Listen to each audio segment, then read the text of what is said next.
बिस्मिल्लाहिर्रहमानिर्रहीम। अस्सलाम वालेकुम रहमतुल्लाहि व बरकातुहू। This is Mahira Noor. Welcome back to my channel TM Noor academy. उम्मीद करती हूँ कि आप सब खैर आफियत से होंगे। आज की इस वीडियो में हम टेट के प्रीवियस पेपर्स में पूछे गए सब्जेक्ट उर्दू के सवालात व जवाबात विद रेफरेंस देखेंगे। ये वीडियो एस्पिरेंट की रिक्वेस्ट पर ही बनाई जा रही है। ये वीडियो पार्ट 2 है। इससे पहले पार्ट 1 बनाई गई है, जिसका लिंक डिस्क्रिप्शन बॉक्स में दिया गया है, वहां से आप विजिट करके देख सकते हैं। ये वीडियो अगर आप आखिर तक देखेंगे तो आपको सब्जेक्ट उर्दू के अहम टॉपिक्स मालूम हो जाएंगे। ये टॉपिक्स मोस्ट इंपॉर्टेंट है क्योंकि हर बार टेट में यही टॉपिक से सवालात पूछे जा रहे हैं। अगर आप इन टॉपिक्स को डीप में पढ़ेंगे तो आप बासानी सब्जेक्ट उर्दू के तमाम सवालात के जवाब दे सकेंगे। इसलिए वीडियो को लास्ट तक जरूर देखिएगा। अगर आप हमारे चैनल पर नए हो और आपने अभी तक हमारे चैनल को सब्सक्राइब नहीं किया हो तो जल्दी से चैनल को सब्सक्राइब करके बेल आइकन पर लाजमी प्रेस कीजिएगा ताकि टेट और DSE के मवाद पर मबनी वीडियोस बर वक्त आप तक पहुंच सके। चलिए वीडियो का आगाज करते हैं। इस वीडियो में बताए गए तमाम सवालात 2011 से 2024 तक के प्रीवियस पेपर से लिए गए हैं। सवाल नंबर 51, हुरूफ अबजद के लिहाज से सबसे ज़्यादा कीमत इस हुरूफ की है। इसके ऑप्शंस दिए गए हैं। से ऑप्शन नंबर 1 गाइन, नंबर 2 जुआत, नंबर 3 जोए, नंबर 4 खाफ। इसका सही जवाब है ऑप्शन नंबर 1 गाइन। हुरूफ अबजद में सबसे ज़्यादा कीमत किसकी है? गाइन की है। तो चलिए देखते हैं ये सवाल कहाँ से लिया गया है। तो यहाँ पर देखिए, इल्मुल आदाद तारीख गोई, इस टॉपिक से हर बार टेट में एक सवाल ज़रूर पूछा जाता है। अभी हम जो सवाल देखे उसका जवाब देखेंगे। गाइन की कीमत कितनी है? 1000 है। इसी तरह इससे पहले पार्ट 1 वीडियो जो बनाए उसमें कीमत बताई गई थी, उसमें जे की कीमत 7 है। ठीक है, तो देखिए इसी तरह से हर बार टेट में एक सवाल ज़रूर पूछा जा रहा है इल्मुल आदात की टॉपिक से। अगर आपको इन हरूफ के आदात याद नहीं हो रहे तो आपको एक आसान ट्रिक बताते हैं हम कि ख़ानदान में जितने भी नेम्स हैं उनके नाम के साथ ये आदत याद रख लीजिएगा। बासानी इन आदात को याद कर सकते हैं। आपको ये आदात और ये हरूफ के साथ बासानी याद आ जाएगा कि कौन से हरूफ का कौन सा आदत है। अगर आप इस तरह से याद रखेंगे नाम के साथ, किसी के नाम के साथ, तो जैसे अगर जीम से किसी का नाम शुरू हो रहा है, जैसे जवेरिया, तो जवेरिया का आदत क्या है? 3 है। तो आप 1-2 बार पढ़ के याद रख लेंगे तो अच्छा उनका आदत 3 बोले थे, आपको जल्दी से याद आ जाएगा। तो इन हरूफ से है ना, कोई भी नाम शुरू हो रहा जो आपको याद रहता। नेम्स के अलावा आपके घर में जो फर्नीचर है, जो भी चीज़ें हैं उनके नाम भी अगर इन हरूफ से स्टार्ट हो रहे तो आप उनके साथ भी वो आदत को जोड़कर याद रख सकते हैं। ये इजी तरीका है। ठीक है, अगर आप इस ट्रिक से याद करेंगे तो ये बॉक्स को आप लाइफ लॉन्ग नहीं भूल सकते। और बासानी आप एग्जाम हॉल में कोई भी हरूफ दिया गया तो उसका आदत आपको फौरन याद आ जाएगा और आप सही जवाब दे सकेंगे। ठीक है, चलिए नेक्स्ट सवाल देखते हैं। सवाल नंबर 46, आवाज़ के एतबार से हरूफ तहजी की किस्में हैं। इसके ऑप्शन से option number 1 1, number 2 4, number 3 2, number 4 3। तो इसका सही जवाब है ऑप्शन नंबर 3 2। तो आवाज़ के एतबार से हरूफ तहजी की कितनी किस्में हैं? 2 है। ठीक है, ये कहाँ पर है? चलिए देखते हैं। यहाँ पर देखिए, हरूफ इल्लत, हरूफ सही, ये आवाज़ के एतबार से हरूफ तहजी की किस्में दी गई हैं। हरूफ की 2 किस्में हैं, नंबर 1 हरूफ इल्लत, नंबर 2 हरूफ सही। तो हरूफ इल्लत 3 है और हरूफ सही कितने हैं? 24 है। ठीक है, तो यहाँ पर देखिए, हरूफ इल्लत किसे कहते हैं? वो हरूफ जिसे अदा करते वक्त उसकी आवाज़ दांत या ज़बान वगैरह से नहीं टकराती और बाज़ वक्त एराब की जगह इस्तेमाल होते हैं, वो 3 हैं। और ज़बर की जगह अलीफ, ज़ेर की जगह ई और पेश की जगह वाउ का इस्तेमाल होता है। इस तरह से हरूफ इल्लत कितने हैं? 3 हैं। ये ज़ेर, ज़बर और पेश की जगह इस्तेमाल होते हैं। अलीफ, ई और वाउ को, ये 3 हरूफ को छोड़कर हरूफ तहजी में जितने भी हरूफ होंगे वो क्या कहलाएंगे? हरूफ सही कहलाएंगे। ठीक है, चलिए नेक्स्ट देखते हैं। सवाल नंबर 53, खबर में पाँव लटकाना, होश ठिकाने लगाना वगैरह हैं। इसके ऑप्शन से ऑप्शन नंबर 1 तकिए कलाम, नंबर 2 लुक़मा देना, नंबर 3 मुतरादिफात, नंबर 4 मुहावरे। तो इसका सही जवाब है ऑप्शन नंबर 4 मुहावरे। ठीक है, खबर में पाँव लटकाना, होश ठिकाने लगाना, ये क्या है? मुहावरे है। ठीक है, तो चलिए देखते हैं कहाँ पर है। यहाँ पर देखिए, अभी हम जो देखे खबर में पाँव लटकाना, इसके माने क्या है? मरने के करीब होना। ठीक है, होश ठिकाने लगाना भी हमारे स्टडी मटेरियल में मौजूद है, बट उसको ढूंढने के लिए टाइम लग रहा था, तो अभी वीडियो बनाने के लिए जल्द से जल्द जो मिल गए उसे बता दिया जा रहा है। आप मुहावरे भी देख कर जाइएगा। इससे भी एक सवाल ज़रूर पूछा जाता है, ये भी मोस्ट इम्पॉर्टेंट टॉपिक है। ठीक है, चलिए देखते हैं नेक्स्ट। सवाल नंबर 52, जुमला मुतरसा को लिखते वक्त ये अलामत को इस्तेमाल करते हैं। ऑप्शन नंबर 1 निदाया, नंबर 2 राब्ता, नंबर 3 कौसेन, नंबर 4 सवालिया। इसका सही जवाब है ऑप्शन नंबर 3 कौसेन। ठीक है, तो चलिए ये कहाँ पर देखते हैं। तो यहाँ पर देखिए नंबर 8 कौसेन, किसी इबारत या लफ्ज़ की तौसी व तशरीह को कौसेन में लिखा जाता है। तो किसी भी इबारत या लफ्ज़ की तौसी यानी उसकी तशरीह करना है, तफसील से बताना है, तो उसको किस में लिखा जाता है, ब्रैकेट्स यानी कौसेन में लिखा जाता है। ठीक है, रमूज़ और ख्वाब की भी टॉपिक मोस्ट इम्पॉर्टेंट है, इससे भी तकरीबन पेपर्स में सवालात पूछे गए हैं। पार्ट 1 में भी इस टॉपिक से तफसीलिया के बारे में बताया गया था।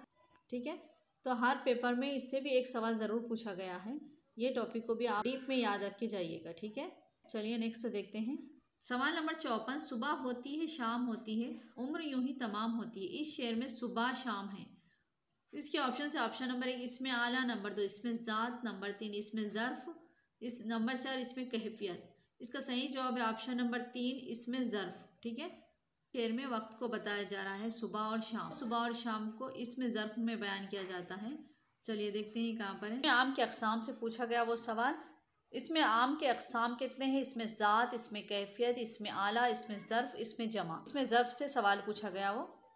इसमें आम की तमाम किस्में मोस्ट इंपॉर्टेंट है, ये टॉपिक भी मोस्ट इंपॉर्टेंट है, इससे भी एक सवाल ज़रूर पूछा जाता है। तो चलिए देखेंगे इसमें ज़र्ब किसे कहते हैं। यहाँ पर देखिए इसमें ज़र्फ़ वो इस्म जो मकान, वक्त और ज़माने को बताए, इसमें ज़र्फ़ कहलाता है। अगर वक्त बताए तो ज़र्फ़ ज़मा और मकाम बताए तो ज़र्फ़ मकान कहलाता है। ठीक है, अगर जुमले में वक्त बताया जा रहा है तो वो क्या कहलाएगा, ज़र्फ़ ज़मा। ठीक है, अगर जुमले में मुकाम बताया जाए तो वो क्या कहलाएगा, ज़र्फ़ मकान। ठीक है, तो अभी हम जो सवाल देखे उसमें वक्त बताया जा रहा था, क्या कहलाया, ज़र्फ़ ज़मा। ठीक है, सवाल नंबर 49, इस मुख्तसर नस्म का पहला और तीसरा मिसरा हम खाफिया होता है। ऑप्शन नंबर 1 माहिया, नंबर 2 नूहा, नंबर 3 रुबाई, नंबर 4 दोहा। इसका सही जवाब है ऑप्शन नंबर 1 माहिया। ठीक है, माहिया का पहला और तीसरा मिसरा हम खाफिया होता है। तो चलिए देखते हैं ये कहाँ पर है। तो यहाँ पर देखिए माहिया, माहिया पंजाबी शायरी की कदीम सनफ़ 3 मिसरों पर मुश्तमिल नहायत मुख्तसर नस्म होती है। नस्म का पहला और तीसरा मिसरा हम खाफिया होता है। जैसे यहाँ पर दीवार गिरा दी थी हम जीते हैं मरमर के, खुद की थी पहल हमने दुख दर्द कहे किससे, खुद हमने सदा दी थी सब लोग हैं पत्थर के। तो यहाँ पर देखिए पहला और तीसरा मिसरा हम खाफिया है। ठीक है, तो इस नज़्म में माहिया में पहला और तीसरा मिसरा हम खाफिया होता है। नेक्स्ट सवाल देखेंगे। सवाल नंबर 45 हुरूफ रब्त है। ऑप्शन नंबर 1 वाह वाह सुभान अल्लाह ओहो, ऑप्शन नंबर 2 भी ही तो, नंबर 3 और या मगर लेकिन चूंकि, नंबर 4 का की के ने से तक। ठीक है, तो इसका सही जवाब है ऑप्शन नंबर 4 का की के ने से तक। ठीक है, तो ये कहाँ पर है चलिए देखते हैं। तो यहाँ पर देखिए गैर मुस्तकिल कलमे के अक़साम। ठीक है, गैर मुस्तकिल कलमे के अक़साम कितने हैं, 4 है। हुरूफ रब्त, हुरूफ अत्फ, हुरूफ फजाइया, हुरूफ तख़सीस। अभी हम जो सवाल देखें उसमें हुरूफ रब्त के बारे में बताया गया है, लेकिन ये 4 किस्में भी मोस्ट इंपॉर्टेंट है। इन जुमलों को गौर से पढ़िए। नंबर 1 अहमद घर में है, मेज़ पर कलम है, लड़का मदरसे से आया। यहाँ पर देखिए इन जुमलों में ख़त कशीदा अल्फाज में पर से ऐसे अल्फाज है जिनके अपने आप में कोई माने नहीं होते, बल्कि दूसरे अल्फाज के साथ मिलकर जुमले में माने पैदा करते हैं, गैर मुस्तकिल कलमे कहते हैं।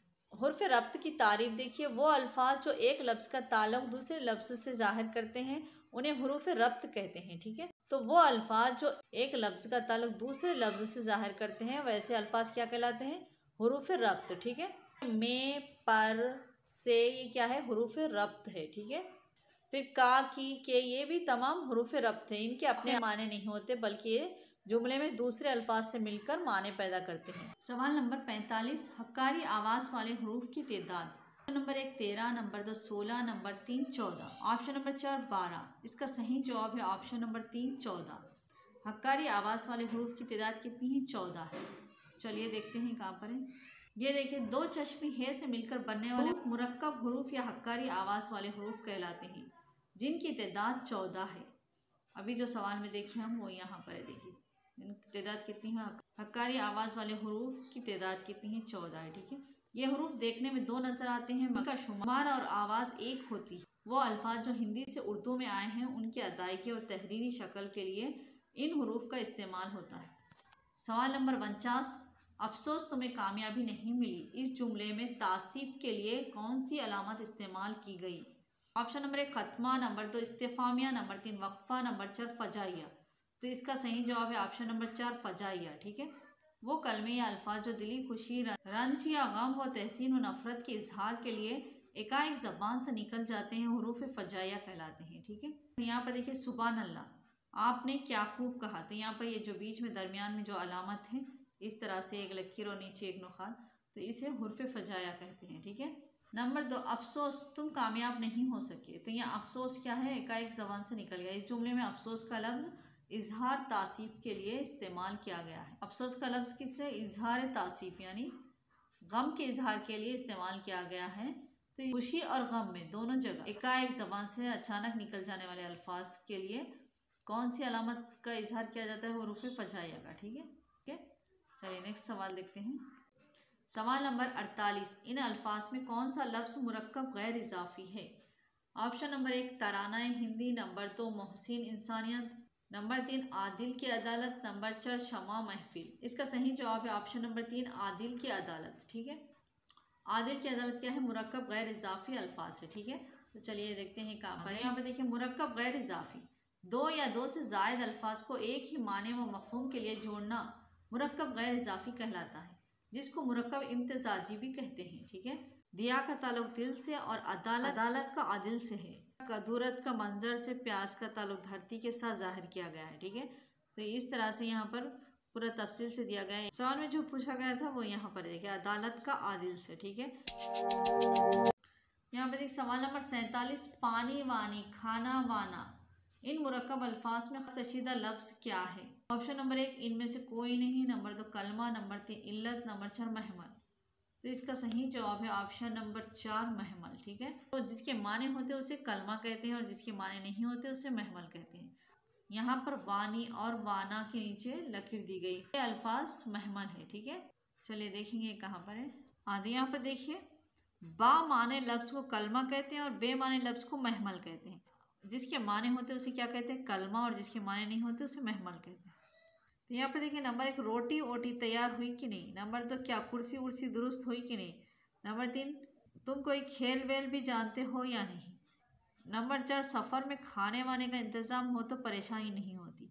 ऊपर के जुमलों में रोटी के साथ ओटी, कुर्सी के साथ उर्सी, खेल के साथ वेल और खाने के साथ वाने के अल्फाज इस्तेमाल हुए। रोटी, कुर्सी और खेल बामाने अल्फाज हैं, जबकि ओटी, उर्सी, वेल और वाने बेमाने अल्फाज हैं, जिसे महमल कहते हैं। ठीक है, सवाल नंबर 55, मुतरादिफ अल्फाज होते हैं।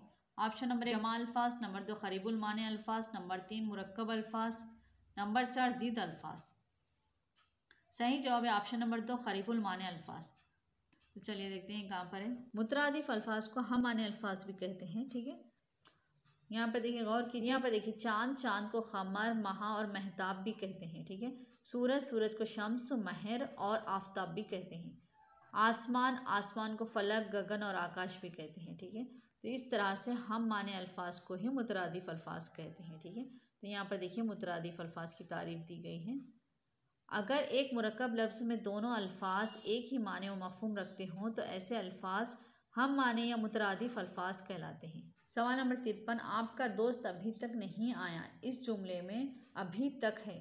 ऑप्शन नंबर 1 तौसी, नंबर 2 खबर, नंबर 3 तौसी मुब्तदा, नंबर 4 तिब्दा। ठीक है, तो इसका सही जवाब है ऑप्शन नंबर 3 तौसी मुब्तदा। ठीक है, अभी तक है, तो ये अभी तक क्या है देखेंगे। चलिए इन जुमलों को पढ़िए। देखिए नंबर 1 अहमद पढ़ता है, नंबर 2 शादा किताब पढ़ती है। पहले जुमले में अहमद के ताल्लुक से बताया गया है वो पढ़ता है। जुमले में जिसके ताल्लुक से कहा जाए वो मुब्तदा कहलाता है और जिस ताल्लुक से कहा जाए वो खबर है। दूसरे जुमले में शादा मुब्तदा है जबकि किताब पढ़ती है खबर है। इन जुमलों में अहमद और शादा इस्म है और मुब्तदा है। मुब्तदा हमेशा इस्म होता है जबकि पढ़ता है फ़ेल है। खबर, फ़ेल और इस्म दोनों हो सकते हैं। ठीक है, एक जुमला 2 अनासी पर मुश्तमिल होता है, मुब्तदा और खबर। मुब्तदा हमेशा शुरू में होता है जो इस्म होता है। खबर मुब्तदा के बाद का हिस्सा है जो फेल, इस्म वगैरह पर मुश्तमिल होता है। देखिए इस जुमले पर गौर कीजिए। शहर हैदराबाद खूबसूरत है। इस जुमले में हैदराबाद मुब्तदा है। इसकी मजीद वजाहत के लिए शहर का इजाफा किया गया है। ठीक है। नंबर 1, हामिद रोजाना अपने दोस्तों के साथ स्कूल जाता है। तो हामिद क्या है? मुब्तदा, और स्कूल जाता है ये क्या है? खबर। तो मुब्तदा की तौसी और ख़बर की तौसी में कौन से अल्फाज आते हैं? यहाँ देखिए, हामिद रोज़ाना ये क्या है? मुब्तदा की तौसी है, और अपने दोस्तों के साथ ये क्या है? खबर की तौसी है। ठीक है, इस तरह से आप आसानी से समझ सकते हैं। नंबर 2, मैं और मेरे मोहल्ले वाले इस पुराने कुएं से पानी पीते हैं। तो मैं क्या है? ये मुब्तदा है, और पानी पीते हैं ये क्या है? खबर है। तो अब मुब्तदा की तौसी क्या है? मैं और मेरे मोहल्ले वाले। ठीक, मेरे मोहल्ले वाले ये क्या है? मुब्तदा की तौसी है, और पानी पीते हैं ये खबर है ना, तो ये खबर की तौसी पुराने कुएं से बोले तो ये क्या है? खबर की तौसी है। तो इस तरह से मुब्तदा की तौसी और ख़बर की तौसी की जाती है जुमले में। आई होप कि आप समझ गए होंगे। नेक्स्ट सवाल देखिए, सवाल नंबर 46, अहमद कहाँ जा रहे हो? इस जुमले में ये ज़मीर इस्तेमाल की गई। ऑप्शन नंबर 1 ज़मीर तनकीद, नंबर 2 ज़मीर इस्तिफ़ाम, नंबर 3 ज़मीर शख्सी, नंबर 4 ज़मीर इशारा। तो ऑप्शन नंबर 2 सही है, ज़मीर इस्तिफ़ाम। ये देखते हैं कहाँ पर है। तो यहाँ पर देखिए ज़मीर इस्तिफ़ामिया, इसकी तारीफ दी गई है। वो ज़मीर जो कोई सवाल पूछने के लिए इस्तेमाल होता है ज़मीर इस्तिफ़ामिया कहलाता है। ज़मीर किसे कहते हैं ये तो मालूम होगा आपको। ज़मीर इस्म की जगह जो अल्फाज इस्तेमाल किए जाते हैं उसे ज़मीर कहते हैं। जैसे तुम, ये क्या है? ज़मीर है। वो क्या है? ज़मीर है। ये क्या है? ज़मीर। तुम, ज़मीर। तो इस तरह से वो ज़मीर जो कोई सवाल पूछने के लिए इस्तेमाल होता है उसे ज़मीर इस्तिफ़ामिया कहते हैं। ठीक है। अगर आपको टेट TRT DSC का study material according to new syllabus चाहिए तो आप हमें कांटेक्ट कर सकते हैं। कांटेक्ट नंबर डिस्क्रिप्शन बॉक्स में दिया गया है एंड स्क्रीन पर भी मेंशन किया गया है। यहीं पर हम अपनी वीडियो का इख्तिताम करते हैं। अगर आपको वीडियो पसंद आई तो लाइक कीजिए, शेयर कीजिए एंड सब्सक्राइब करना बिल्कुल मत भूलिएगा। मिलेंगे एक नई वीडियो में, तब तक के लिए मुझे इजाज़त दीजिएगा। गुड टेक केयर, अल्लाह हाफिज़।